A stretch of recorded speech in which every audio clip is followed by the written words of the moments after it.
দেখুন সেই ছবি,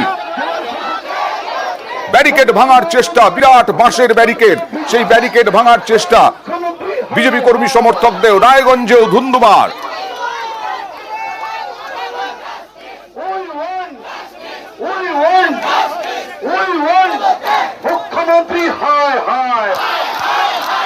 রায়গঞ্জে বিজেপির অভিযানে উত্তেজনা। আবার কোচবিহারের ছবি দেখাবো।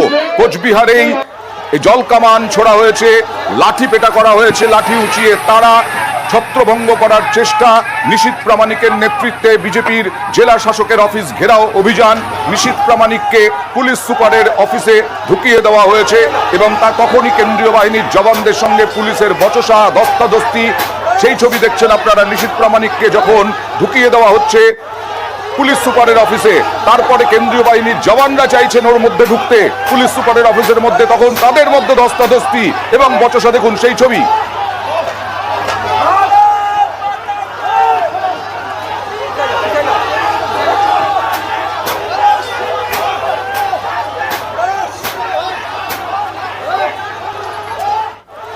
কথা বলবো প্রতিনিধি শুভঙ্করের সঙ্গে। শুভঙ্কর, এখন কি পরিস্থিতি? এখন কি ছত্রভঙ্গ করতে তো লাঠি উঁচিয়ে তারা করলো পুলিশ?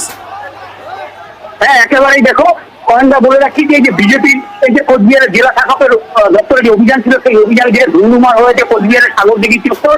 বিজেপি কর্মীরা ব্যারিকেড ভাঙার চেষ্টা করে, পুলিশ তাদের শান্ত করার চেষ্টা করে। প্রথমে জল কামান করে, তারপরেও যখন পরিস্থিতি নিয়ন্ত্রণে আসে তখন পুলিশের ওপর বিজেপি কর্মী সমর্থকরা হামলা চালালে পুলিশ পাল্টা লাঠিচার্জ করে। পাশাপাশি কেন্দ্রীয় স্বরাষ্ট্র প্রতিমন্ত্রী নিশীথ প্রামাণিকের নিরাপত্তা রক্ষীদের সঙ্গে পুলিশের ধস্তাধস্তি বেঁধে যায়। তারপরেও নিশীথ প্রামাণিককে পুলিশ সুপারের অফিসের ভিতরে আটক করে রেখেছে এখনো পর্যন্ত জানা গেছে। ইতিমধ্যে বিজেপি কর্মী সমর্থকরা পুলিশকে লক্ষ্য করে ঢিল ধরে পাল্টা পুলিশ কাঁদানে গেছে, কয়েক রাউন্ড তেল ফাটিয়েছে। ফলে এই মুহূর্তে বলা যায় কোচবিহারের সাগরদিঘি চত্বর কিছুটা হলেও পরিস্থিতি নিয়ন্ত্রণে। গত 15-20 মিনিট ধরে কোচবিহারের সাগরদিঘি চত্বরে যে ধুন্ধুমার পরিস্থিতি ছিল, সেই পরিস্থিতি এখন অনেকটাই নিয়ন্ত্রণে রেখেছে। সাগরদিঘি চত্বরের বিভিন্ন মোড়ে মোড়ে এখন প্রচুর পুলিশ মোতায়েন রয়েছে। পাশাপাশি পুলিশ সমস্ত রকম নজরদারি রেখেছে। এখন কি পরিস্থিতি? এখন কি ছত্রভঙ্গ করা গেছে? ওই এলাকা কি খালি করা গেছে? হ্যাঁ, একেবারেই। যখন পুলিশের সঙ্গে কেন্দ্রীয় প্রাক্তন মন্ত্রী নিশীথ প্রামাণিকের নিরাপত্তা রক্ষীদের নিশীথ প্রামাণিককে আটক করা নিয়ে প্রথমে দুপক্ষের মধ্যে ধস্তাধস্তি বেড়ে যায়। এই সময় পুলিশকে লক্ষ্য করে বিজেপি কর্মীরা পাথর ছুটতে শুরু করে। তারপরে পুলিশ কাঁদানে গেছে। এরপরে ইতিমধ্যে গোটা এলাকা ফাঁকা করা হয়েছে, ছত্রভঙ্গ করা হয়েছে। বিজেপি কর্মী সমর্থকরা বিভিন্ন দিকে ছড়িয়ে পড়েছে। ফলে বলা যায় যে এই মুহূর্তে পরিস্থিতি অনেকটা নিয়ন্ত্রণে। এখন পরিস্থিতি নিয়ন্ত্রণে, এখন পরিস্থিতি নিয়ন্ত্রণে। কিন্তু তার আগে এই রকম ভাবেই উত্তেজনা ছড়িয়েছিল, ধুন্ধুমার হয়েছিল কোচবিহারে জেলা শাসকের অফিসের সামনে এবং পুলিশ সুপারের অফিসের সামনে সাগরদিঘি এলাকায়। পুলিশ বিজেপি কর্মীদের মধ্যে ব্যাপক ধস্তাধস্তি, ছত্রভঙ্গ করতে জলকামান পুলিশের, তারপরে কাঁদানে গ্যাসের শেল ছোড়ে।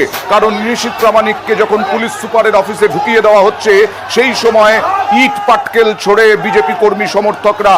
তারপরে কাঁদানে গ্যাসের শেল ফাটায় পুলিশ, লাঠিচার্জ করে, লাঠি উঁচিয়ে তারা এবং লাঠিচার্জ।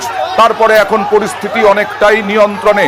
আর এই পুলিশ সুপারের অফিসে ঢোকানোর সময় কেন্দ্রীয় বাহিনীর জওয়ান, অর্থাৎ যারা নিরাপত্তা রক্ষী নিশীথ প্রামাণিকের, তাদের সঙ্গে পুলিশের একেবারে ধস্তাধস্তি, বচসা।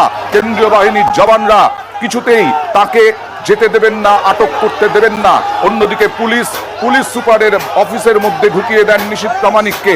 আর তারপরেও বচসা। কেন্দ্রীয় বাহিনীর জওয়ানরা চান ওই পুলিশ সুপারের অফিসে ঢুকতে। এখন পরিস্থিতি অনেকটাই নিয়ন্ত্রণে।